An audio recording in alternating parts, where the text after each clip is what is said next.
सुखदेव जी कहते हैं, परीक्षित, भगवान श्री कृष्ण ही गोपियों को शिक्षा देने वाले हैं और वही उस शिक्षा के द्वारा प्राप्त होने वाली वस्तु हैं। इसके पहले जैसा कि वर्णन किया गया है, भगवान श्री कृष्ण ने उन पर महान अनुग्रह किया। अब उन्होंने धर्मराज युधिष्ठिर तथा अन्य समस्त संबंधियों से कुशल मंगल पूछा। भगवान श्री कृष्ण के चरण कमलों का दर्शन करने से ही उनके सारे अशुभ नष्ट हो चुके थे। अब जब भगवान श्री कृष्ण ने उनका सत्कार किया, कुशल मंगल पूछा, तब वे अत्यंत आनंदित होकर उनसे कहने लगे, भगवान, बड़े बड़े महापुरुष मन ही मन आपके चरणारविंद का मकरंद रसपान करते रहते हैं। कभी कभी उनके मुख कमल से लीला कथा के रूप में वह रस छलक पड़ता है।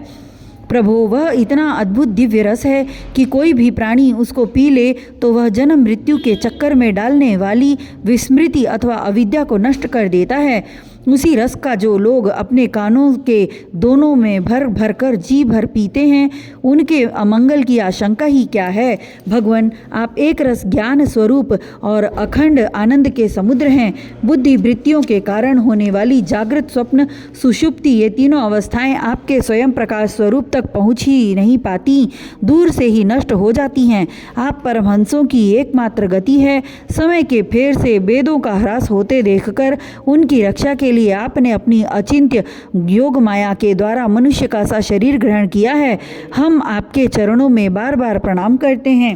श्री सुखदेव जी कहते हैं, परीक्षित, जिस समय दूसरे लोग इस प्रकार भगवान की स्तुति कर रहे थे, उसी समय यादव और कौरव कुल की स्त्रियां एकत्र होकर आपस में भगवान की त्रिभुवन विख्यात लीलाओं का वर्णन कर रही थी। अब मैं तुम्हें उन्हीं की बातें सुनाता हूँ। द्रौपदी ने कहा, हे रुक्मिणी, भद्रे, हे जाम्बवती, सत्य, हे सत्यभामे, कालिंदी, शैव्य, लक्ष्मणे, रोहिणी और अन्यान्य श्री कृष्ण पत्नियों, तुम लोग हमें यह तो बताओ कि स्वयं भगवान श्री कृष्ण ने अपनी माया से लोगों का अनुकरण करते हुए तुम लोगों को किस प्रकार पाणी ग्रहण किया। रुक्मिणी जी ने कहा, द्रौपदी, जरासंध आदि सभी राजा चाहते थे कि मेरा विवाह शिशुपाल के साथ हो। इसके लिए सभी शस्त्रास्त्र से सुसज्जित होकर युद्ध के लिए तैयार थे, परंतु भगवान मुझे वैसे ही हर लाए जैसे सिंह बकरी और भेड़ों के झुंड में से अपना भाग छीन ले जाए। क्यों न हो, जगत में जितने भी अजय वीर हैं, उनके मुकुटों पर इन्हीं के चरण धूलि शोभायमान होती है। द्रौपदी जी, मेरी तो यही अभिलाषा है कि भगवान वे ही समस्त संपत्ति और सौंदर्य के आश्रय चरण कमल जन्म जन्म मुझे आराधना करने के लिए प्राप्त होते रहें, मैं उन्हीं की सेवा में लगी रहूं। सत्यभामा ने कहा, द्रौपदी जी, मेरे पिताजी अपने भाई प्रसेन की मृत्यु से बहुत दुखी हो रहे थे, अतः उन्होंने उनके वध का कलंक भगवान पर ही लगाया। उस कलंक को दूर करने के लिए भगवान ने ऋक्षराज जाम्बवान पर विजय प्राप्त की और वह रत्न लाकर मेरे पिता को दे दिया। अब तो मेरे पिताजी मिथ्या कलंक लगाने के कारण डर गए, अतः यद्यपि वे दूसरे को मेरा वाग्दान कर चुके थे, फिर भी उन्होंने मुझे श्यामंतक मणि के साथ भगवान श्री कृष्ण के चरणों में ही समर्पित कर दिया। जाम्बवती ने कहा, द्रौपदी जी, मेरे पिता ऋक्षराज जाम्बवान को इस बात का पता न था कि यही मेरे स्वामी भगवान सीतापति हैं, इसलिए वे इनसे 27 दिन तक लड़ते रहे, परंतु जब परीक्षा पूरी हुई, उन्होंने जान लिया कि ये भगवान राम ही हैं। तब इनके चरण कमल पकड़कर श्यामंतक मणि के साथ उपहार के रूप में मुझे समर्पित कर दिया। मैं यही चाहती हूँ कि जन्म जन्म इन्हीं की दासी बनी रहूँ। कालिंदी ने कहा, द्रौपदी जी, जब भगवान को यह मालूम हुआ कि मैं उनके चरणों का स्पर्श करने की आशा अभिलाषा से तपस्या कर रही हूँ, तब वे अपने सखा अर्जुन के साथ यमुना तट पर आए और मुझे स्वीकार कर लिया। मैं उनका घर बुहारने वाली उनकी दासी हूँ।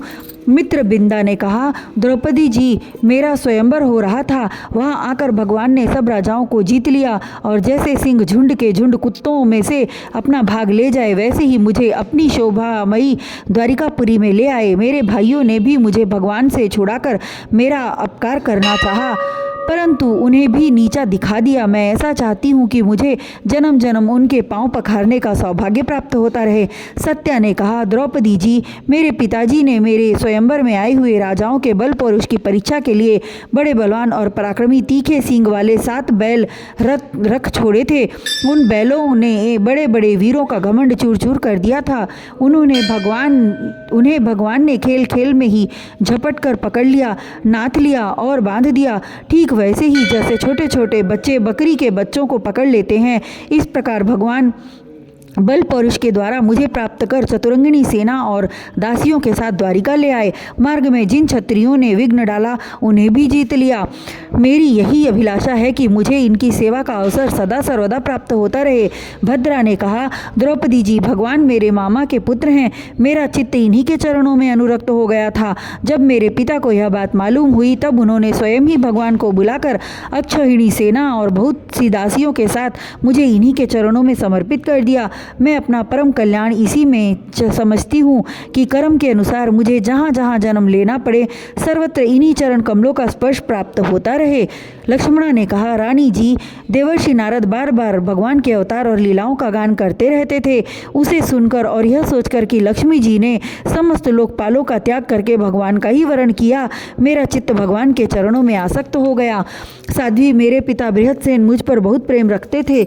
जब उन्हें मेरा अभिप्राय मालूम हुआ तब उन्होंने मेरी इच्छा पूर्ति के लिए यह उपाय किया। महारानी, जिस प्रकार पांडव वीर अर्जुन की प्राप्ति के लिए आपके पिता ने स्वयंवर में मत्स्य वेद का आयोजन किया था, उसी प्रकार मेरे पिता ने भी किया। आपके स्वयंवर की अपेक्षा हमारे यहाँ यह विशेषता थी कि मत्स्य बाहर से ढका हुआ था, केवल जल में ही उसकी परछाई दिख पड़ती थी।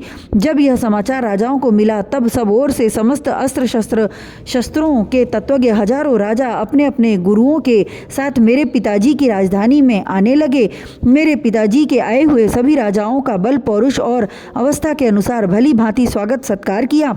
उन लोगों ने मुझे प्राप्त करने की इच्छा से स्वयंवर सभा में रखे हुए धनुष और बाण उठाए। उनमें से कितने ही राजा तो धनुष पर तांत भी न चढ़ा सके। उन्होंने धनुष को ज्यों का त्यों रख दिया। कईयों ने धनुष की डोरी को एक सिरे से बांधकर दूसरे सिरे तक खींच तो लिया, परंतु वे दूसरे सिरे से बांध न सके। उसका झटका लगने से गिर पड़े। रानी जी, बड़े बड़े प्रसिद्ध वीर जैसे जरासंध, अम्बष्ठ, नरेश, शिशुपाल, भीमसेन, दुर्योधन और कर्ण, इन लोगों ने धनुष पर डोरी तो चढ़ा ली, परंतु उन्हें मछली की स्थिति का पता न चला। पांडव वीर अर्जुन ने जल में उस मछली की परछाई देख ली और यह भी जान लिया कि वह कहाँ है। बड़ी सावधानी से उन्होंने बाण छोड़ा भी, परंतु उससे लक्ष्य वेध न हुआ। उनके बाण ने केवल उसका स्पर्श मात्र किया। रानी जी, इस प्रकार बड़े बड़े अभिमानियों का मान मर्दन हो गया। अधिकांश नरपतियों ने मुझे पाने की लालसा एवं साथ ही साथ लक्ष्य वेध की चेष्टा भी छोड़ दी। तब भगवान ने धनुष उठाकर खेल खेल में अनायासी उस पर डोरी चढ़ा दी, बाण साधा और जल में केवल एक बार मछली की परछाई देखकर बाण मारा तथा उसे नीचे गिरा दिया। ठीक उस समय दोपहर हो रहा था।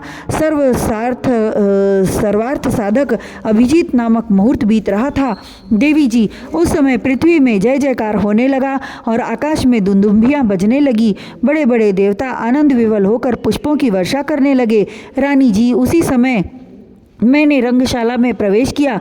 मेरे पैरों के पायजेब रुंझुन बोल रहे थे। मैंने नए नए उत्तम रेशमी वस्त्र धारण कर रखे थे। मेरी चोटियों में मालाएं गुथी हुई थीं और मुंह पर लज्जा मिश्रित मुस्कुराहट थी।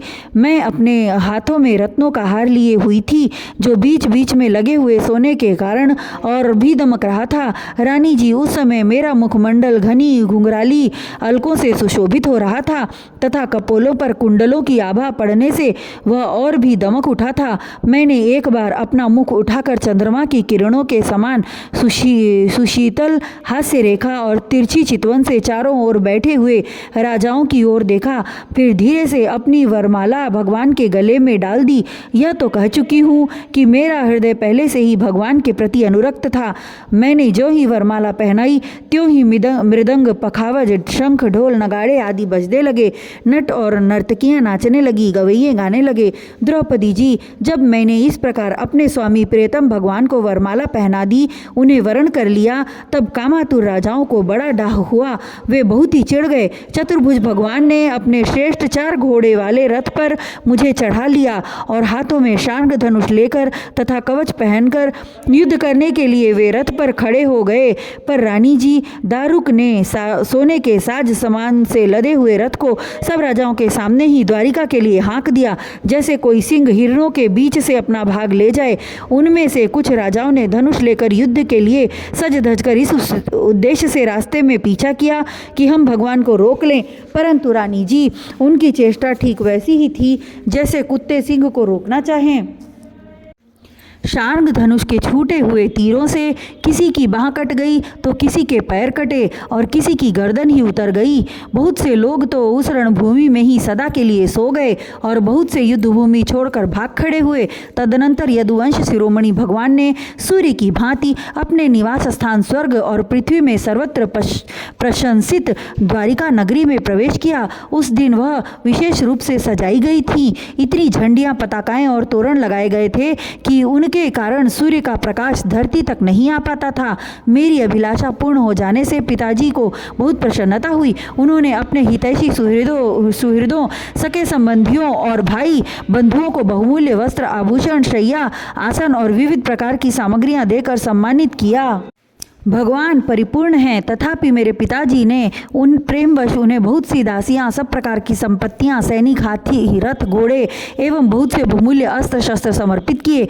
रानी जी, हमने पूर्व जन्म में सबकी आसक्ति छोड़कर कोई बहुत बड़ी तपस्या की होगी, तभी तो हम इस जन्म में आत्माराम भगवान की गृह दासियां हुई हैं। 16,000 पत्नियों की ओर से रोहिणी जी ने कहा, भौमासुर ने दिग्विजय के समय बहुत से राजाओं को जीतकर उनकी कन्या हम लोगों को अपने महल में बंदी बना रखा था। भगवान ने यह जानकर युद्ध में भौमासुर और उसकी सेना का संहार कर डाला और स्वयं पूर्ण काम होने पर भी उन्होंने हम लोगों को वहां से छुड़ाया तथा पानी ग्रहण करके अपनी दासी बना लिया। रानी जी, हम सदा सर्वदा उन्हीं चरण कमलों का चिंतन करती रहती थी जो जन्म मृत्यु रूप संसार से मुक्त करने वाले हैं।